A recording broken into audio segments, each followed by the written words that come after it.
with the Chesed Marriage Podcast. And this is actually going to be round 2 for us with this couple because the last time we tried to record this, I think the enemy just doesn't want y'all to share your story. So, here to my right, we have an incredible couple that I have been asking for this to happen since last year when I met Christina.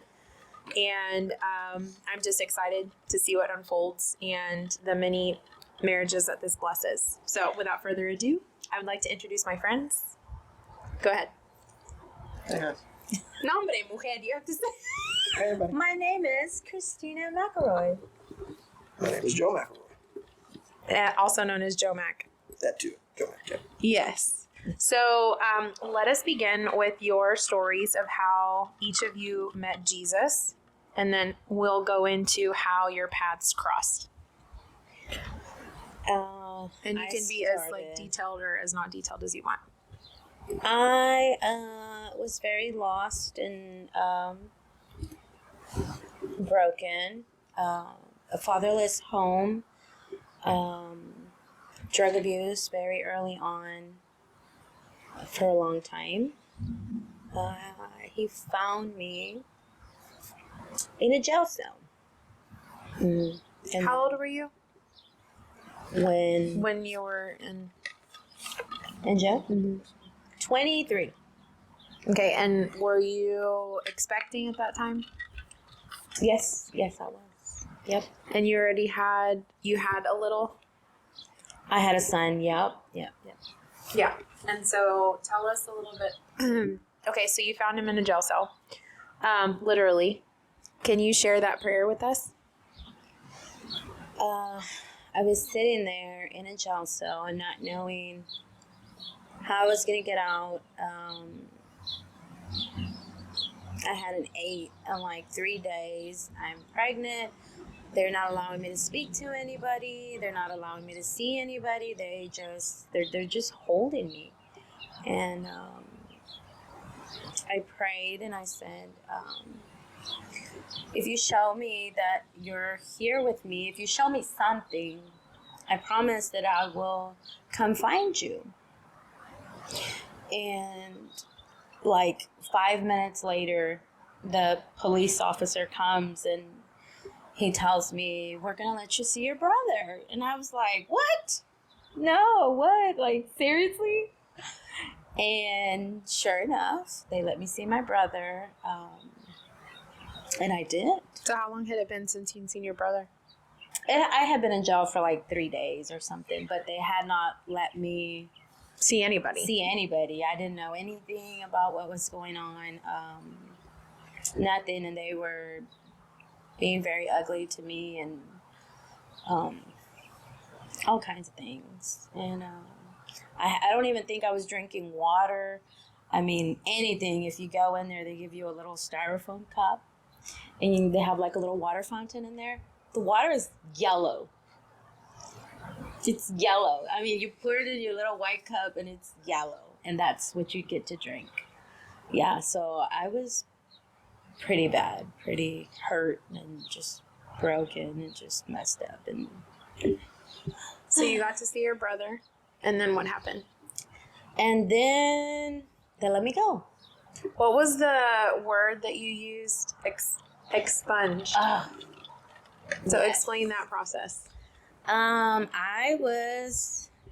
had some drug charges against me.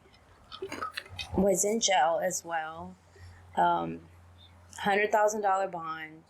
I had no idea I was gonna get out. 0. I've never really been in jail like that before, and I was like, $100,000. Yes. And I got out. I found out I was pregnant in county. A month later, they put me back in jail. I get out, and I still have to go through the process of these drug charges. And the lawyer says that they've been expunged. And I'm like, what? Like, what does that mean, right? I've never heard the word before. And he says, it's like wiped away. There is no record. Had you already started attending church in that time when you were put in jail the first time, and then when you were put back in jail? Had you, because you, at that point, I remember you saying that you were like, God, if you're there, I will come find you. If you get me out of here, I will come find you. Yeah, well, after I got out of jail this second time, yes, I did. I was like trying to find somewhere to go. And I did. I started attending a church, and I still had to walk out. I mean, there's so much. I had CPS. They had taken my son. I had to go to rehab. I had to go. I'm pregnant in rehab. Yeah. And just all the things. I had to get a job. I'm pregnant. I have to walk to work. I'm like, I got to do something. I can't sit here and not do anything. And even then, just the favor of God, I mean, just all over. I call them little miracles. They were so amazing to me. Like, I can't forget it. You know, just over and over and over again, he just showed himself to me. He's so faithful. Wow. In my mind, I think of how, I mean, just talking about being pregnant, I think of how frustrated I can get sometimes if I was like tired and you have to walk to work, you said? Yep. I didn't have a car. I didn't have anywhere to live. My sister thankfully let me stay with her, and I had to walk. I mean, it didn't matter. I mean, sometimes she would pick me up, right? But it wouldn't be all the time, and it was like 2-3 blocks away from her house, and I had to do what I had to do. So my question is, I mean, I have so many, but at what point were you just sold out and believing that, okay, I know that God can pull me out of this? At what point did you decide, no matter what, I'm going to choose to serve you? Oh, that day that he answered me when I was sitting in jail. It was like hopeless. Like I was, I didn't know. There was a murder case. I already had a drug case. I already had CPS. I was pregnant. I didn't have any money. I didn't have a job. I didn't even have my own son. I mean, I didn't have a car. You were literally anything. Nothing. No, nothing. So that day, I mean, he totally showed up for me, and there's no turning back. There's no turning back. No. Okay, so that's incredible, man. I think, and I mean, we can come back and recircle around this, but what would you say to someone, a single mom, that doesn't see a way out, that is like, I have nothing, I have no one? What would you say to them? Because you were there. Turn to God. Get in His Word. Find out what He says about you. Believe it. I mean, it's true. I've seen it. And He can change everything. I mean, He's amazing. Give Him a try. Give Him a try. Yes. I love that.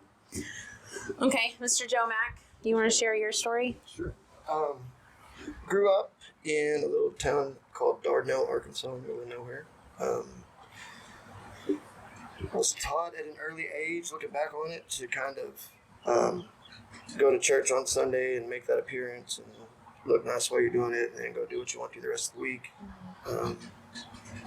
Just didn't really click with church, but it was always part of my life.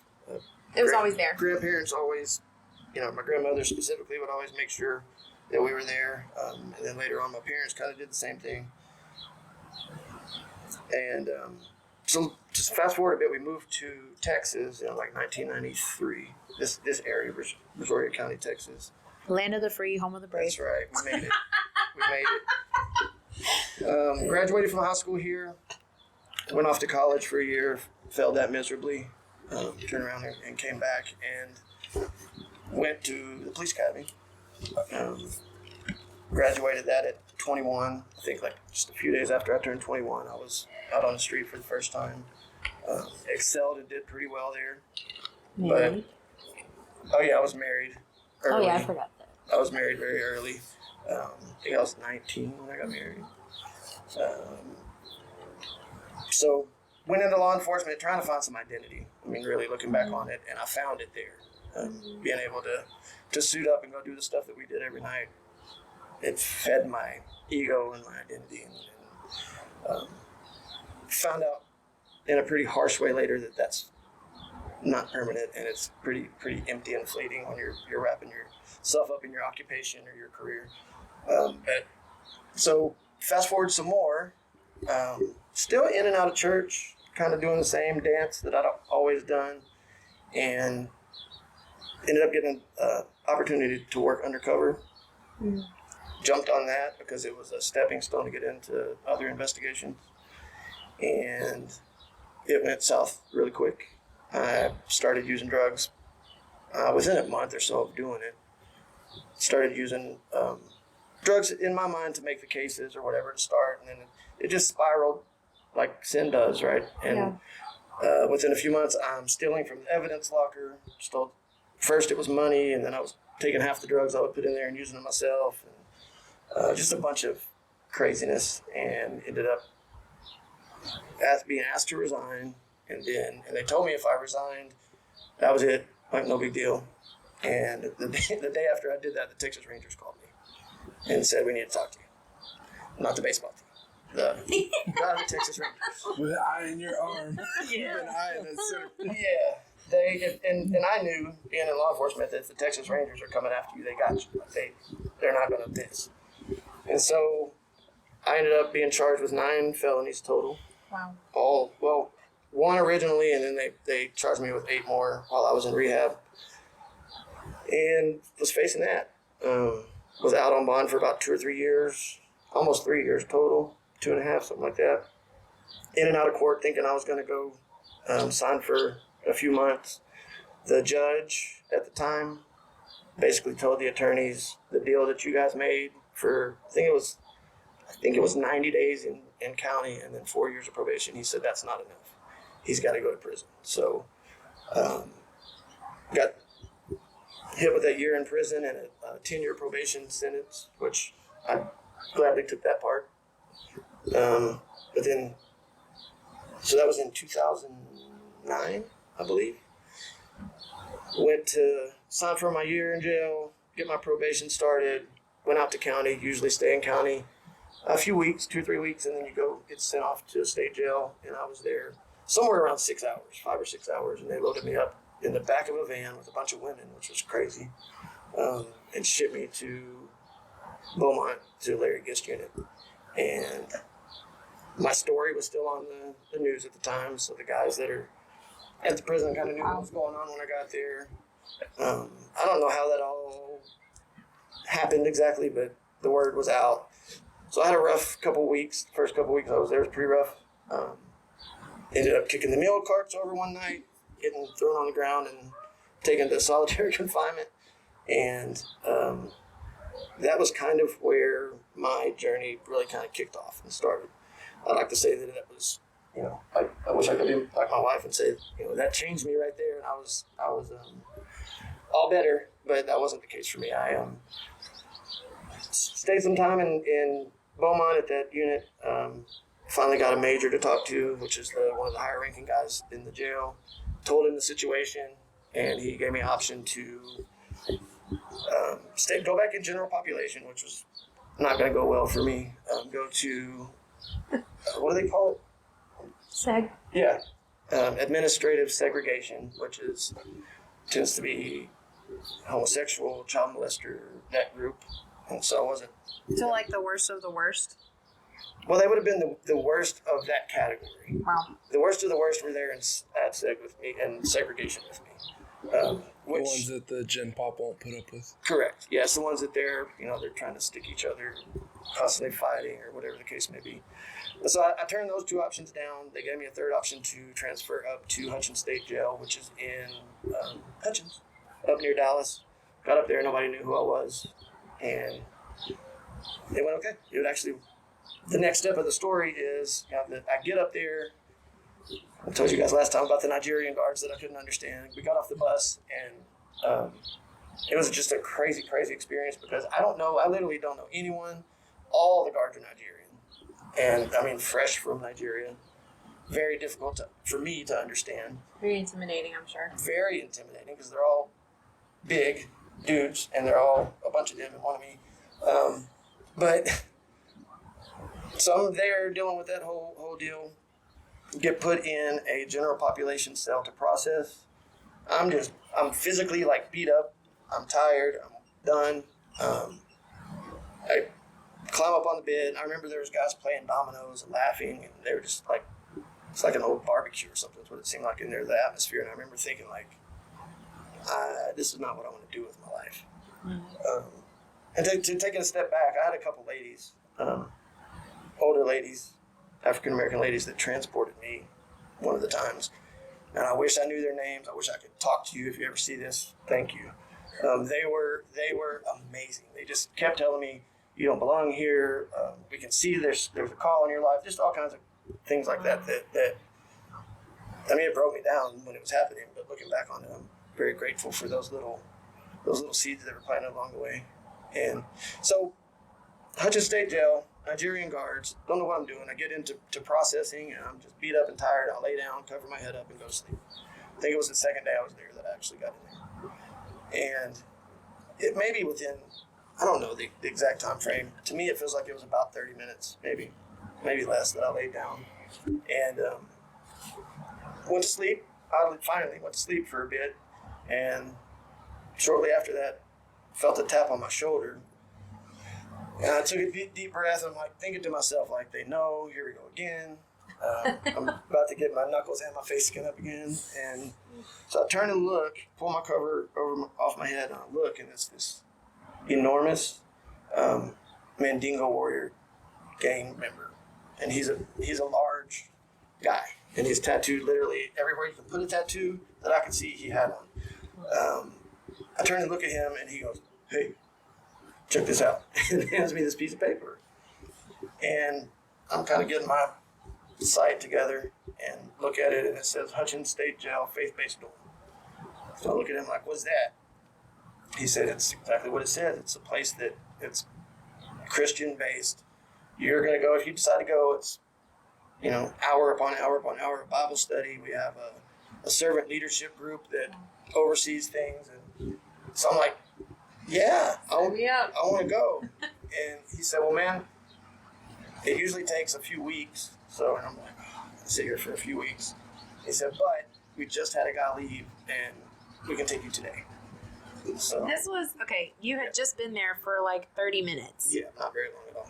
And he said, and this is what got me last time, because in your story, Christina, you said within minutes after asking the Lord, if you will just get me out of here, they gave you the opportunity to see your brother.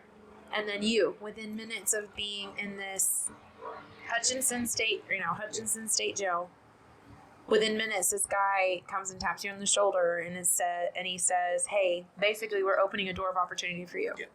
Yeah. And so when people look back at that, I mean, for someone that's listening, in the lowest of the low moments, they're like, where was God? Yeah. He's there. At the time, even with that happening the way it did, I didn't quite realize the magnitude of it. Even until we sat here last week, the first time we shot, I didn't quite realize the magnitude of it. And it really hit me to hear you guys say these things back. And I'm like, it's crazy. Like, it's bonkers how many times God is right there. And we don't realize it until after. I hope that's encouraging to someone. It should be. So I meet this guy, King was his name. I hope he sees this because he was a great dude. We pack up my stuff, walk all the way to the other side of the prison where the faith-based dorm was. Going through the slamming doors, and it's one unit, and there's 3 others that are all like in the same building. So it's all the normal jail stuff going on in the other 3. And then we come walking in, and he walks in front of me, King did, and as he peeled off to the right, he says, "Hey, we got a new guy." and every one of the 57 men that were in there jumped up on their feet, stopped what they were doing, all turned and started cheering. And to go from that absolute like bottom, I mean, I'm literally physically done, I'm broken, I'm wore out, to having a group of 57 big scary inmate dudes cheering and clapping when I go walking in, it broke me in the best of ways. That moment was life changing, and I knew it. That's one of the ones that I did recognize right there on the spot. Yeah, crazy. So time goes on. And so you were there for, I think you said last time you were there for a year? I did a year, yeah. I was about 11 months and a week, I think, in the faith-based dorm. And it was literally, shout out to Mr. James Reed, he's still there. It was the first faith-based dorm in the state. He pushed and pushed and pushed for it and got it going. And he's still there serving to this day. So he's an amazing man. If y'all get a chance to reach out to him, that would be beautiful. But yeah, so I was there 11 months, went through all the programs, served on their leaderboard. One of the things we talked about last time that blew my mind, I don't know why, but I'd always wanted to see Jesse Duplantis. In the middle of my nights when I was staying up, he'd come on, and I always wanted to see him. I don't think I mentioned this last time, but No, you didn't. You mentioned somebody else. yeah, and we'll do that one too. I was there maybe a couple weeks in the faith-based dorm. They're like, "Hey, we're having a revival." I'm like, "Okay, a revival." First night we get there, it's Jesse Duplantis. Couldn't tell you what he said, but just the fact that it was him there that time was wild. And then we go on into the months and months, and we have these guys that would come in, men from churches, local churches that would come in and teach us. And one of them told me that he was Lecrae's father-in-law. And I kind of You were like, okay. rolled my eyes at him, like, yeah, whatever, buddy. And You being a rapper. yeah, back then I was doing that. Had a lot of respect for Lecrae and how he had taken off. And so he showed up at the jail. I'm sitting there one evening. I was actually in line to go get commissary. I was going to go get noodles and tuna. And living the highlights. yeah, noodles, tuna, and Diet Coke. That's what I lived on while I was there. Noodles, tuna, and Diet Coke. Yeah, I lost 85 pounds. I would too. Yeah, I lost a bunch of weight. So I'm sitting there about to go get my noodles, tuna, and Diet Coke, and I kind of glance, and there's plexiglass everywhere, so things look a little weird. I'm like, who is that big, tall, black dude? And I was like, he looks really familiar. And then I realized his father-in-law's walking with him, and it clicked. I'm like, there is no way that Lecrae is walking into my jailhouse right now. And he was. So he came in, spent about an hour and a half with us, did some music. He prayed for several of the guys, visited with him a little bit. Super cool guy. Still doing jail ministry. I looked that up after our deal the other night. He's still, even with all the success and popularity he's seen over the years, Wow. he's still doing that. And I also found out that his father-in-law he's passed on now, but was an instrumental part of his coming back to Christ and things getting right. Wow. So yeah, crazy stories.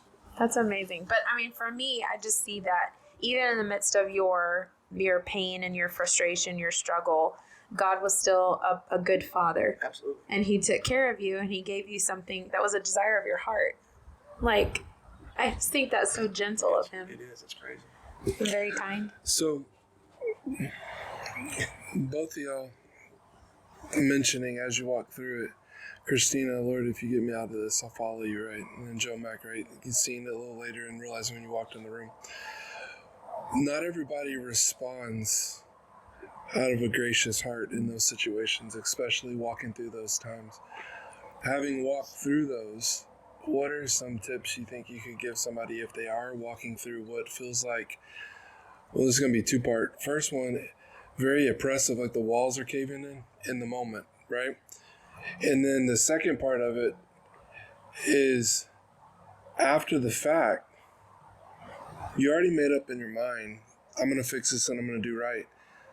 But everything wasn't right afterwards. You still had to live with the consequences. Right. You still had a baby, walking to work, didn't have a car, needed somewhere to live, right? You still had, CPS had the kids, still had to work through all the other things, right? Although the record was expunged, there was still some other things, right? And Joe Mac, right? You still have some other hurdles you have to overcome, right? So, And we haven't gotten to where you guys.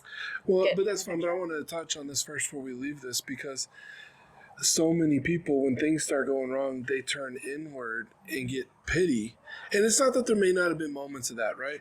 But overall, y'all's trajectory kept pushing forward and had a different perspective. So I'm just curious, how do you think you focused on that? And two, what advice would you give people going through that? How to focus on it? I can tell you what I did, or what happened to me. My pride that I'd carried around on my shoulders got stripped away. And I mean, in the most violent fashion you can get it stripped away, it was gone. And they have this statement that when you're at rock bottom, you nothing to look at but up. It's a cliche, right? But it's true. If you can find the way to pull your pride aside and move it out of the way, I suggest you do that, because having it removed for you is not fun. So that would be my advice to anybody: is find that thing in you that is only concerned about you, and ask God to remove it from you. When that starts to happen, whether it's voluntarily or by force, Through circumstances. yeah, things change. So, yeah. You said what advice I would give them to keep pushing forward? Well, if someone's in that moment, right, thinking about where you're at, right? So Like, not everything's okay. not everything's okay. And the first part is, if I'm in the not okay, and I keep wanting to feel like, and I'm not saying y'all weren't in some degrees, but I keep wanting to just feel like everything's happening to me and I'm a victim in it, right? I know We've heard that. We've my heard that a lot. stance on that, but I want to hear what from somebody that has a deeper walk in that. How would you frame your mindset going through that? And how would you approach that if someone's talking to you and saying, hey, all this is happening to me. I was dating a guy or with a guy, and then because of their bad choices, I had to do this, and this happened, and this happened, and this happened, and this happened. You kind of get what I'm saying? Yeah. How would you answer that question to them? I would say you have to shift your focus. And like for me, I shifted my everything and looked to God, and I just kept pushing, and I just kept pushing, and I just kept pushing, and it was like something was just awakened, because I used to run. I would run. I was a runner. I would not sit. I would not, if something didn't go right, I would leave. I would jump from state to state. I didn't care. And I had to sit. I had to fight. I think that's actually what got me to stay, was that drug case and that murder case. Or else I probably would have left. And that's crazy.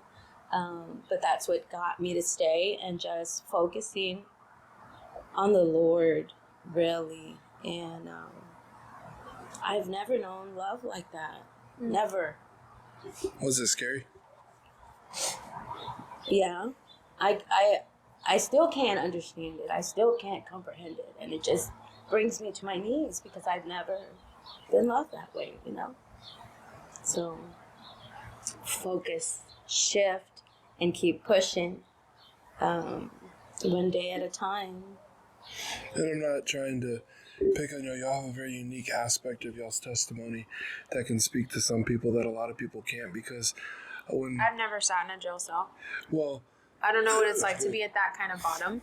I mean, I've been at bottom, but not that kind of bottom. I've been stripped of my pride. I've been stripped of like my identity. I've been stripped of, I say stripped, I Challenged. voluntarily, challenged and gave it away. But, in those moments, and what makes it even more difficult, Joe, for me, I think back to if that would have been me in that situation, I know my immediate reaction would be like, God, if you're so good, then why is this happening to me?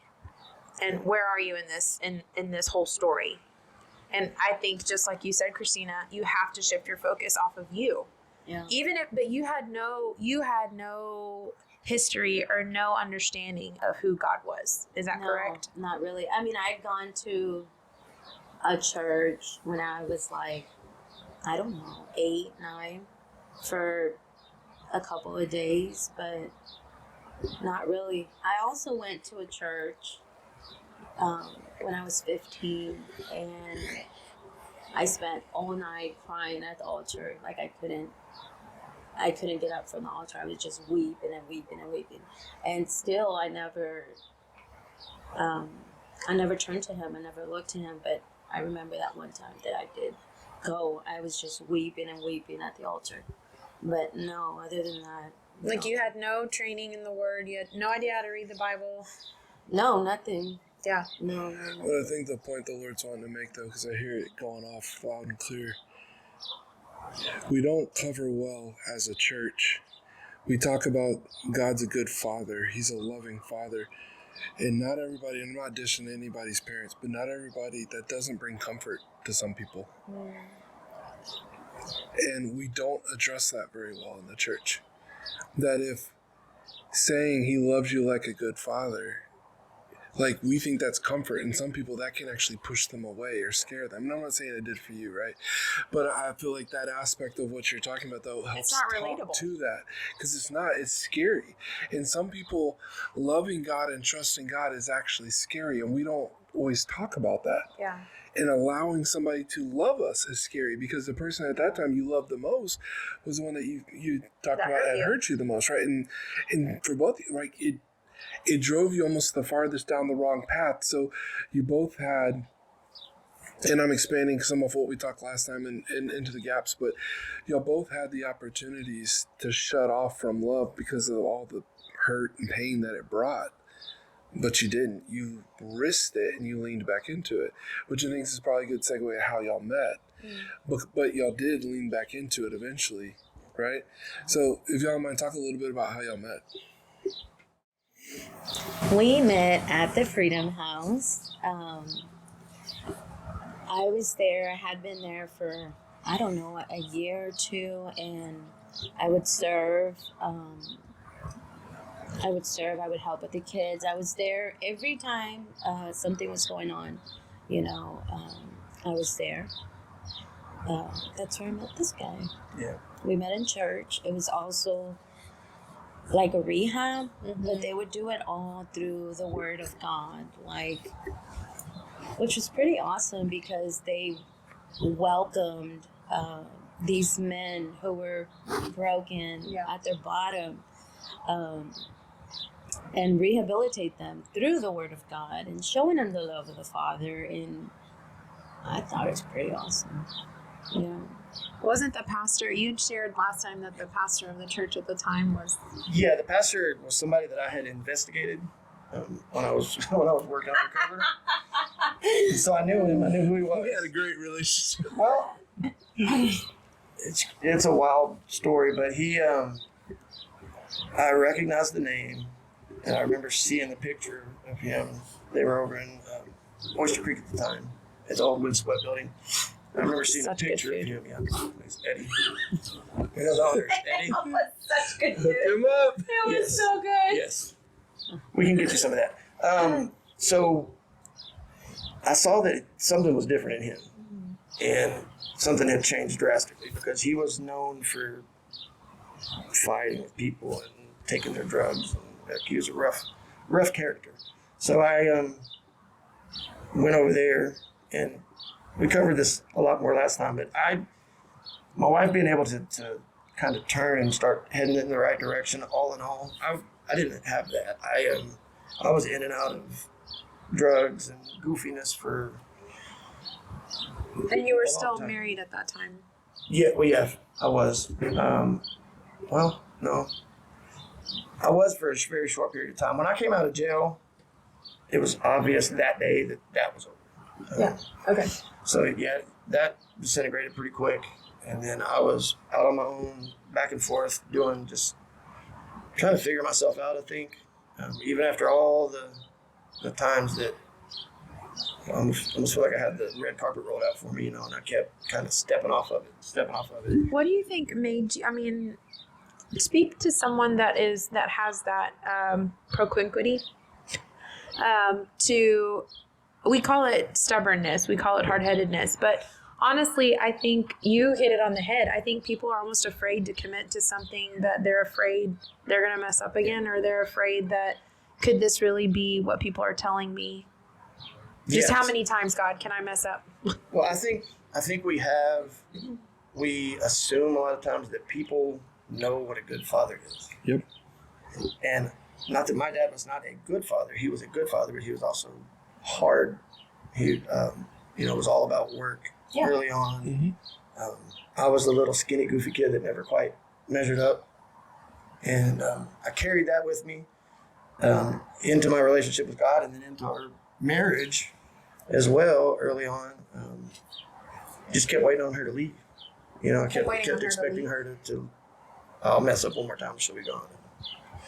She just kept hanging in there and loving me through it. And I think that changed me as much as anything, is seeing a human being show the love of God that was real, instead of just this fancified look and facade that people put on. And so I was in and out, doing dumb things. Ask her out via the internet, like a true like a true ladies man. Was it MySpace? It was not that one. It was Facebook. Hotmail. It was Hotmail. Yeah. AOL. I logged on, and so I asked her out, and she politely said, "Nah." And we ended up bumping into each other at the Freedom House shortly after that. I was staying there, finally trying to get it together again, and she needed to move a couch. Thank God. And it started from there. I don't think we went a day. I don't think we went a day after that without talking. No, There was just something inseparable that happened, and we were married 3 months later. And Did y'all get married at the Freedom House? yes, we did. We didn't have anything. Like You had a couch. we had a couch. I had my She place. borrowed the couch for I you. had my place. You had your place. I had my place. I worked in the plant. I wore the steel toe boots. There you go. All of She looked that. good in 'em. Yeah. So I had my place. I did. Yeah, But she was doing really well. I was doing okay. Yeah, so that was one of my prerequisites to marry her, was I had to get a job, which she didn't know at the time, but I've always been a worker. Like, that's just that moment that we kind of met and started talking. I was not working, but so I started doing whatever I could do, job wise. Was it? I mean, so someone that's having to start over. Like, what did you do? How did you find the help? Who did you go to? Asking people around the church. This was the first place I started. Later reached out to Siri when we got in touch with him. So I was having to find places that I could go to work at that didn't require a background test or background check. So I started out roofing with a couple dope smoking hippie guys. That was a real interesting first job. Roofs. Yeah. So You're that was, walking on the roofs and you're well, I'm carrying the bags because I'm like the only sober one. I'm the sober young guy, and they were up there having a blast, and I'm climbing the ladder with He's the manual labor. bags of shingles all day, which was good for me, honestly, at the time. Wore you out. Yep. So I couldn't go work full time anywhere right away. Well, I'm getting my dates mixed up. Early on, I couldn't work anywhere right away because I had like 1,000 hours of community service to do. But after we got married, it was just whatever I could find, I would do it. I was roofing for a while. I drove a hotshot truck for a while, and just kept reaching out to contacts that I had from my, or really from my dad and my past life. And I had done safety training years earlier, like in 2006. So I just kind of piece by piece. Oh, and Kenny Stanford, that's who Siri hooked me up with. I went out there and was the worst cabinet builder on the I mean, those poor guys, Kenny, thank you for not doing so bad to me, because I was a bad cabinet maker. They're good guys. But they kept me on, let me do that, and then they were really supportive when I finally got back into being able to go work in the field that I was trained for. And so yeah, I've worked all kinds of jobs to make that happen. So people that feel like they can't do it, you have to get up, you have to put on some clothes, you have to go outside, and you have to find it because it's there. Right. There's work that people will give you. Right. That the excuse, I have felonies, I can't work.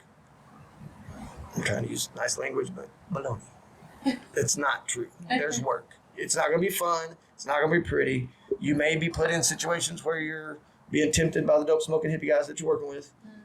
It's okay. Like you can make a living, and when you're faithful in those, it builds over time, and you end up back where you need to be. Yeah, one of my little miracles, I was working at Baywoods in Freeport, and some lady came. I was checking people out, and she came through my line and checked her out, and she said, "You need to come work for us."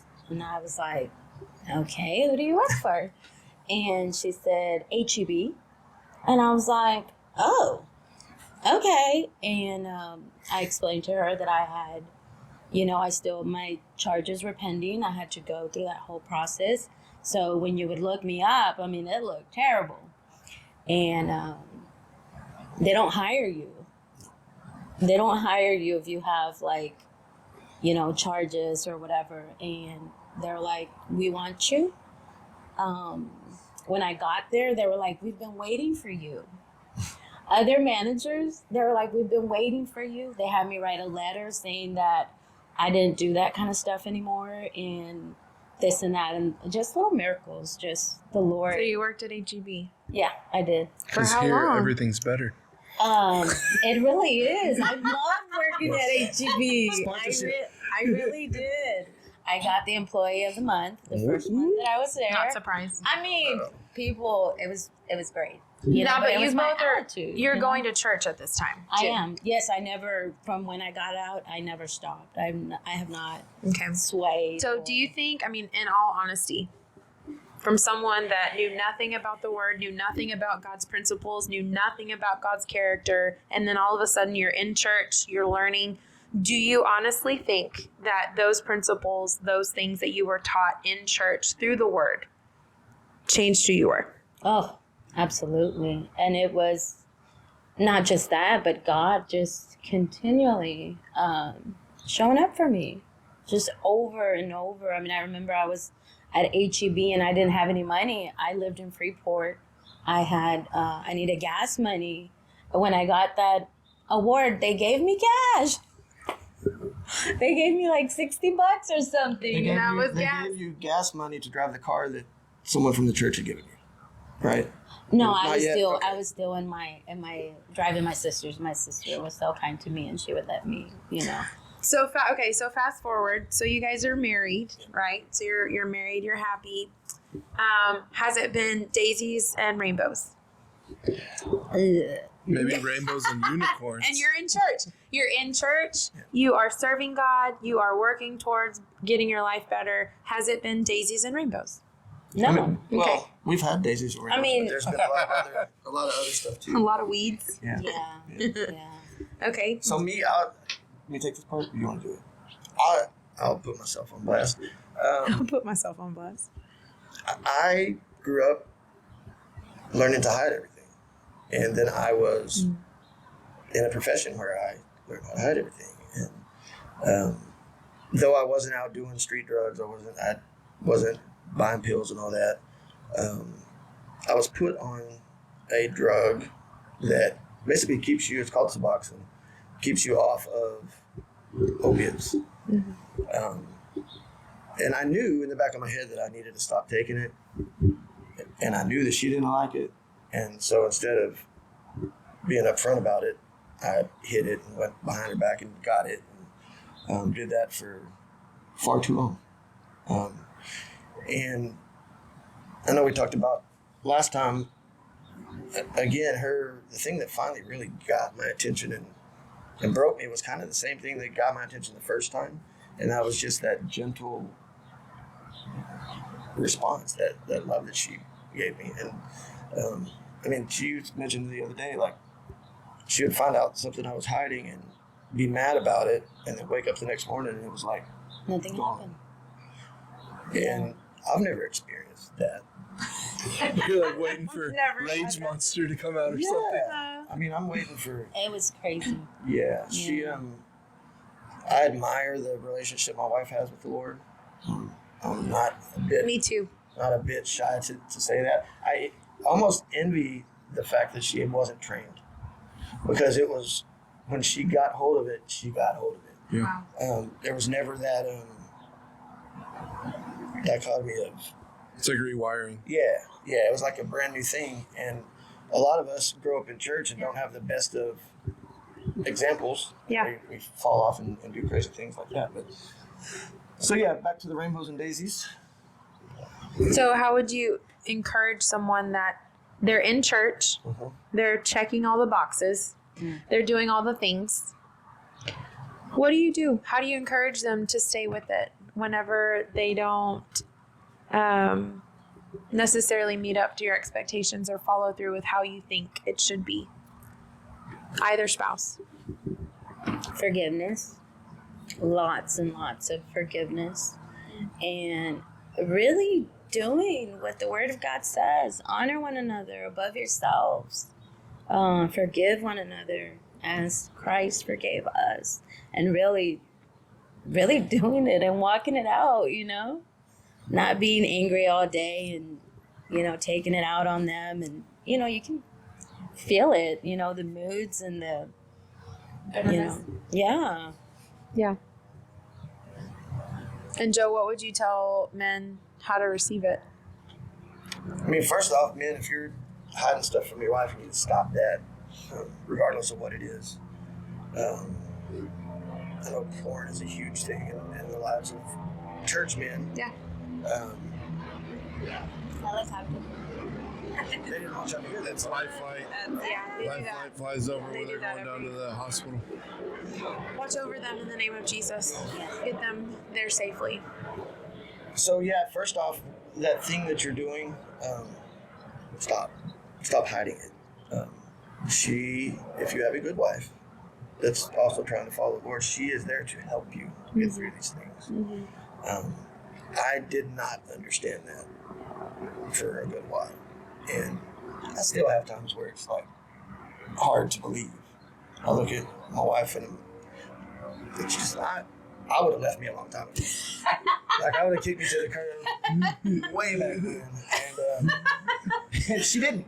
And she doesn't. And it's brought us to a place that's beautiful. I mean, it really is. It's our relationship is better than anything I ever could have even thought I could ever have.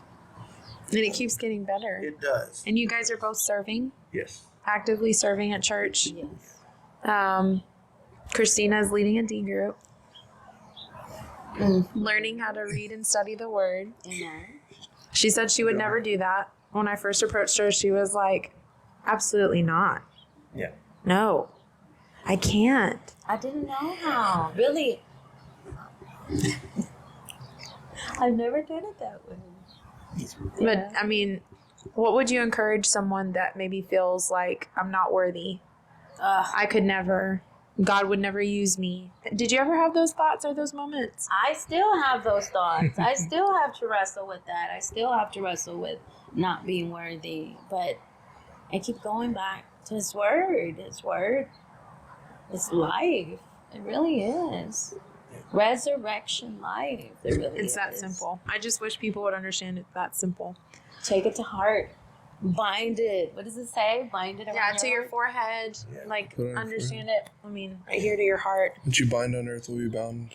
No, in I mean, heaven. but like just reading it and understanding it, memorizing it, having it there every day. Talk about it with your kids. You're going in, you're coming out. Yes. Along the road, wherever you go, talk about it. Talk about the word, because it's that. I mean, it's just that important. And also, I think too, you guys have continued to seek out community that is like-minded and thinking along the same terms and the same ideas, the same goals, the same vision Yes. that you guys have for each other. Where do you see yourself in 10 years? Where do you see your marriage in 10 years? Is Joe Matt going to have a label? Record. We might have a church. Hey, I could see that happen. at some point. And it'll probably be in some knucklehead part of town. Not in Arkansas. No, probably In not in Freeport, he Arkansas. doesn't want to take me to Arkansas. I wouldn't mind going. I'll take her to Arkansas. It's just different up there. Where do you see yourself in 10 years? Have you ever thought about it? No. Okay, your homework from this after this podcast, your homework is going to be to have a vision cast.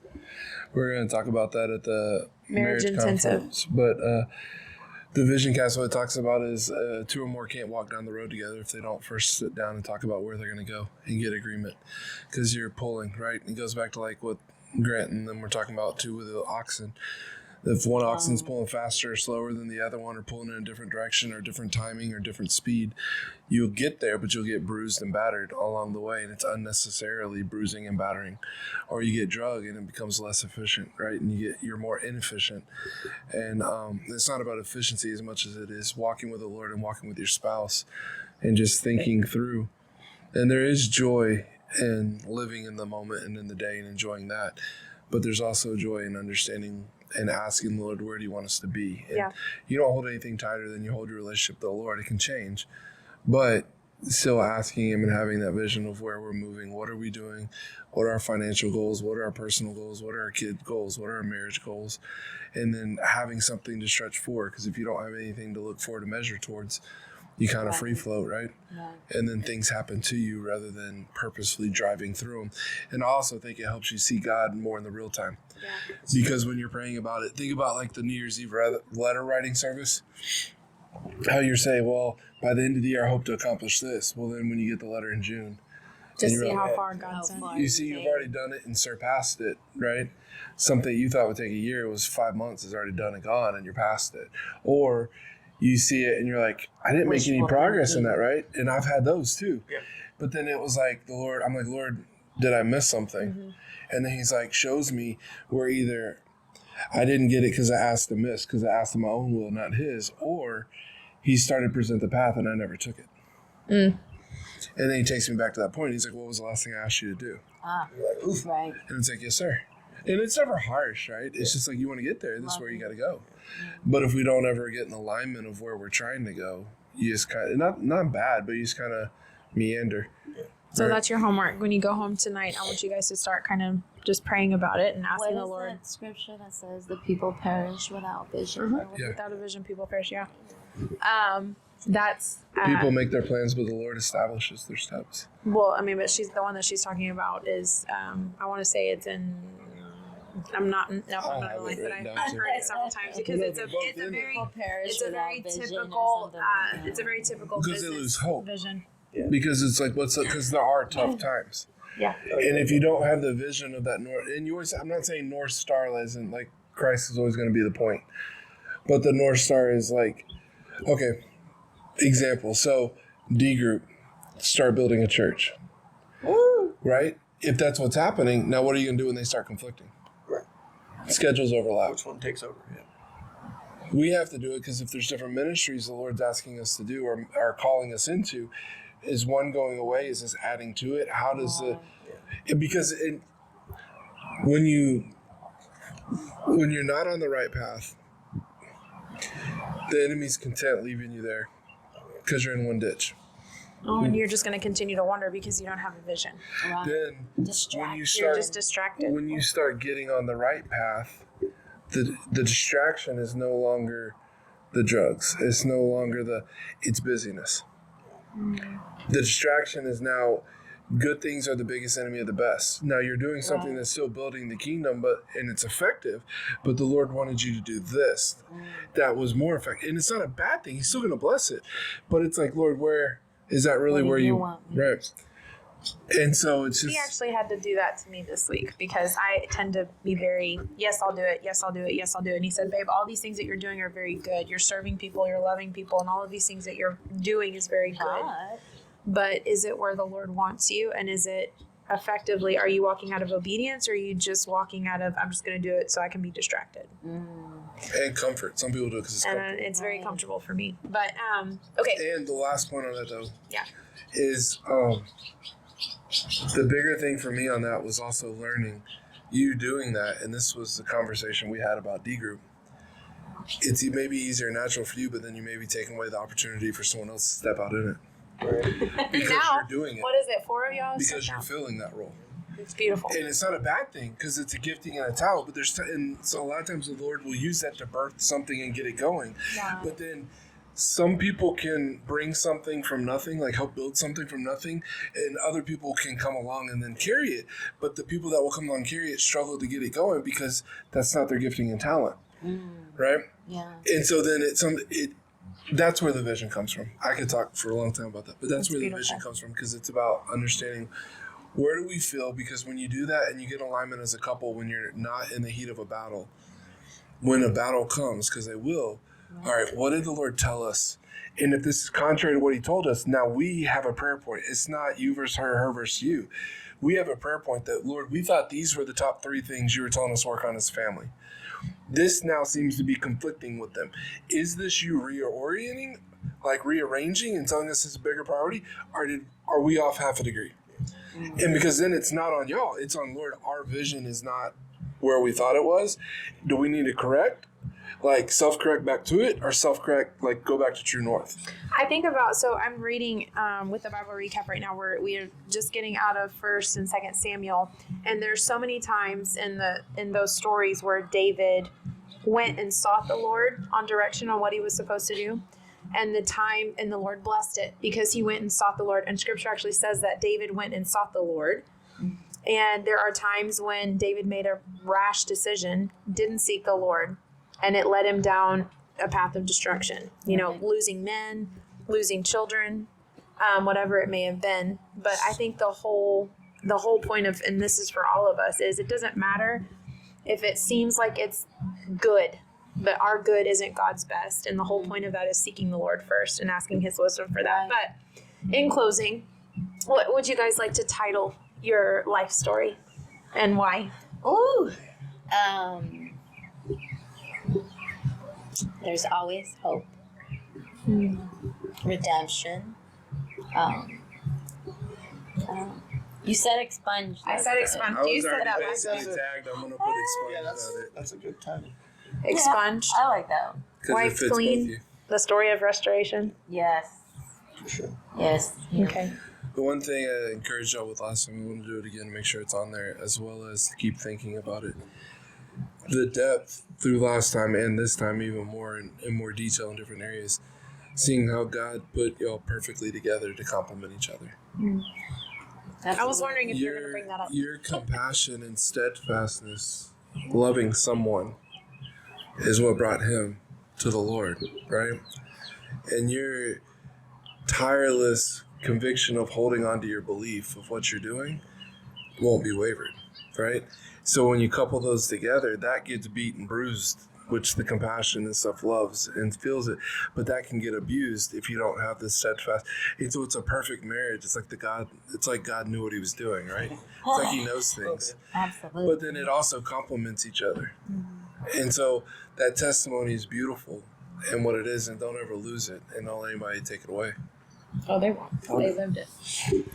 Ladies and gentlemen, this is Joe and Christina McElroy, and they have been expunged. This is the Chesed Marriage Podcast. We love you. God is in the business of restoration. Amen. We will see you soon.